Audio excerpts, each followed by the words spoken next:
Good morning, Kristie. It's good to see you.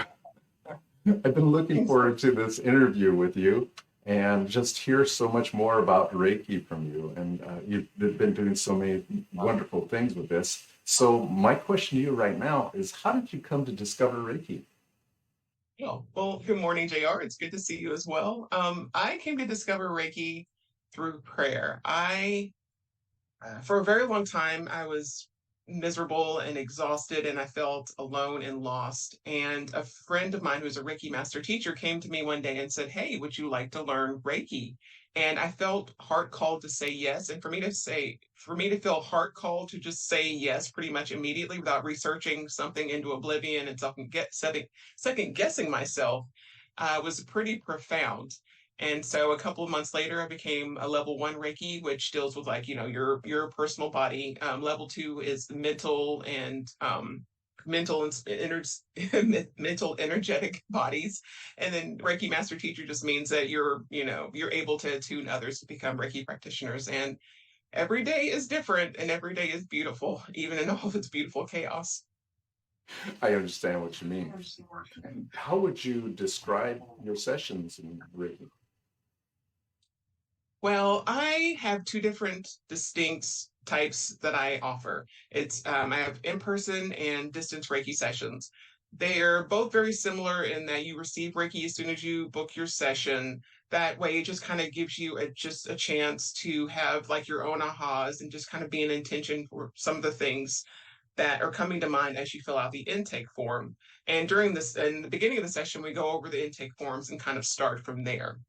The Reiki sessions are about an hour, give or take, usually a little bit longer if you're new.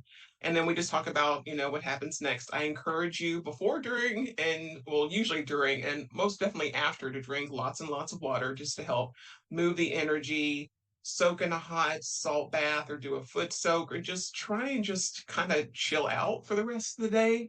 And I also encourage journaling. And then you'll receive notes and resources if it's a um, after each session. It's actually the reason why I got a little stuck is it's already kind of a default when you book a distance Reiki session, and 10% of everything that I receive goes to a nonprofit hospice for folks who are homeless. So I just makes me very happy. So for distance Reiki, it's a little bit more intentional because there's more talking. It's recorded, and so I encourage you to listen to the recording at least once after your session because there's lots of things that can be kind of missed while you're having all these things kind of come up and you're talking about things and your thought process is going. And it's it's just, I know usually a lot of people have way more ahas because you're just talking more. Whereas with in person, it's traditional in the state of Tennessee, since I am not a healthcare professional or a licensed massage therapist, I hold my hands about 6 to 8 inches above each of the seven major chakras and hold them there for about 3 to 5 minutes. There's quiet background music. You're completely dressed the entire time. I have a bolster for, if you need them for your lower back and a blanket if you get cool. And with distance Reiki, if you want to keep your camera off the entire time and wear your pajamas, that's totally fine too. Just whatever your comfort level. Wonderful, wonderful. How would well, do you have any stories of what benefits you have seen in Reiki sessions or after Reiki sessions for your clients? Oh gosh. There was one lady, she was struggling like she had teenagers and a few of them were about to leave for college. She was struggling with a relationship with her husband and she was also recovering alcoholic. And so with the sessions, it kind of helped her get centered with herself and help her understand what she needed to do to take care of herself, so she could be more present as a wife and as a mother.